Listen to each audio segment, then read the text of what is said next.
On November 12th, we discussed this final, and Mr. Grunt said, "Remember, everyone learns differently. Bring some originality and tell a personal story." Well, here's mine. When walking into this class, I didn't know what to expect. I thought it was going to be another boring literature class similar to high school, but I was wrong. The first thing I can point to that increased my knowledge is the variety of literary genres we explored this semester.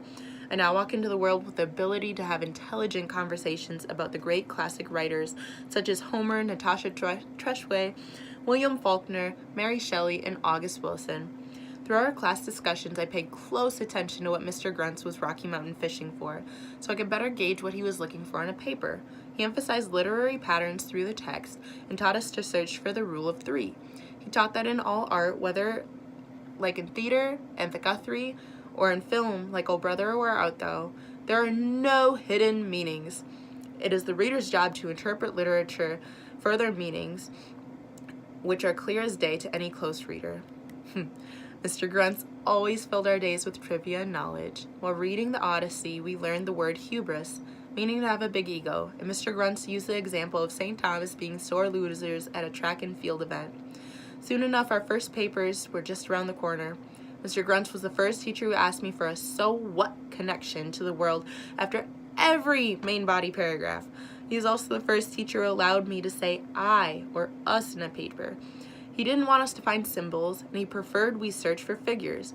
I found the style he wanted these papers written in extremely challenging because it goes against all the formal styles I was taught in high school. In these last few weeks, I've learned many more interesting facts from Mr. Gruntz, such as the Spanish word pájaro, meaning bird, or person who whistles.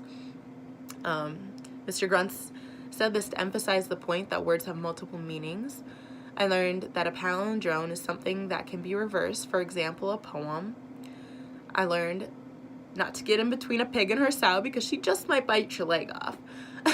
I learned the difference between a formal poem, which has a certain number of sonnets with 14 lines, a rhyme scheme, and the 8th line being a turn, whereas in a verse poem, the rules are determined by the writer.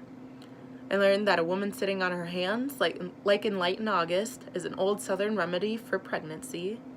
I learned that an elegy is poetic, whereas a eulogy is more normal speech. I learned that a peroration is the end of an essay and the summary conclusion to get the reader's attention. I learned that slaves map quilts to show the stars to Canada. I learned that Mississippi is frozen in time, and Mr. Gruntz let us know that a new senator in Mississippi said that she would go to the lynching of her black opponent. Thank you, Mr. Gruntz, for your tangents on political issues. They made my blood boil and rekindled my ambition for my political science degree, something that was very hard to strive for this semester. I have anxiety speaking, but one day when I did raise my hand, made an argument that Joe Christmas was the main character, Mr. Gruntz assured me that it was a sound argument, and it boosted my confidence to speak again, because I realized I didn't sound dumb taking a shot in the dark in a college classroom. But then there was another incident where he asked if my hair was untethered, and people made guesses as to what the word meant, like, it's unorganized, or it's untouched. It dropped my confidence again, because those were supposed to be adjectives describing my hair. But because this class gave me this experience, I've had time to talk it over with people, learn the real lessons, and empower myself again. This lesson of never letting comments intimidate me is a priceless lesson from this class. Lastly, I must thank you personally, Mr. Gruntz, for being tough. At the beginning of the semester, all was smooth with the readings, the papers, and getting to class on time. As time progressed, I had one event right after the other, which left me with many school books stolen, one of which being Gem of the Ocean, dealing with a close death in the family, rushing to class after my overnight jobs, and other events I can't speak upon. It feels like life has been crashing down on me, and through it all, you kept hard on me. You just want to know that we've all done our best in your class because we all have life going on. Well, from our recent conversations, I get the sense that you don't feel I've been doing my best. You're frustrated when I show up late, and you'll ask me why I deserve to get an attendance check mark whited out. It taught me to stop and think, why am I deserving? Which I don't get many opportunities to explain. That day, I only walked in 2 minutes late, something most teachers wouldn't even bat an eye at. But thank you for the pressure. It's something most teachers don't do here at St. Kate's, and it really made me sit and question what's important.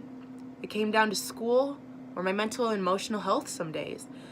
The more I thought about it, the more the tough love made me realize that despite me walking in a couple minutes late, I did my absolute best with the cards that life dealt me this semester. You asked us to bring our own originality and tell a personal story. I hope I've sufficiently demonstrated that you and your class has taught me many lessons, both academic and non-academic, Mr. Grunst. Thank you so much.